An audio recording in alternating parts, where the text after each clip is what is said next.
Shri Ram Sagar project में 4 नौजवान बह गए, 3 नाशें बरामद। जान बहक नौजवानों का ताल्लुक निजामाबाद के आटो नगर से।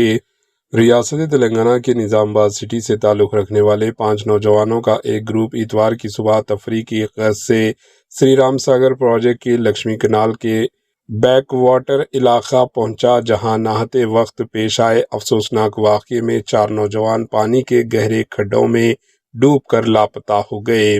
इत्तलात के मुताबिक तमाम नौजवान पानी में नहाने के लिए उतरे थे कि अचानक 4 अफराद गहरे पानी में चले गए और डूब गए।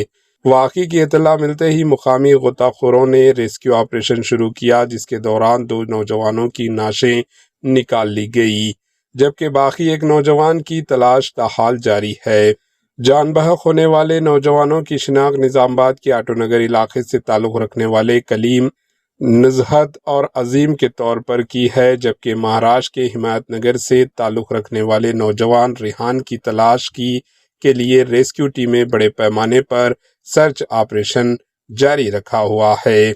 वाक़ये की इत्तला मिलते ही circle inspector John Reddy, sub inspector Kiran Kumar और तहसीलदार मौके पर पहुंच गए और इमदादी कार्रवाइयों का जायजा लिया। पुलिस और रेस्क्यू टीम लापता नौजवान की तलाश में मसरूफ़ है।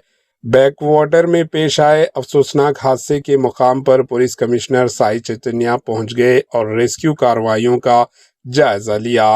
इमदादी टीमों ने लापता नौजवानों में से मजीद एक नौजवान की लाश बरामद कर ली, जिसके बाद मरने वालों की तादाद 3 हो गई है, जबकि एक नौजवान की तलाश ताहाल जारी है।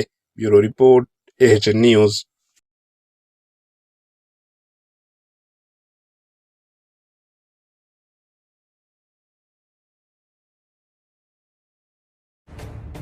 एएचएन न्यूज़ के यूट्यूब चैनल को सब्सक्राइब करें और बेल आइकन को दबाना ना भूलें, ताकि आपको हर नई आने वाली वीडियो का नोटिफिकेशन बर वक्त मिल सके।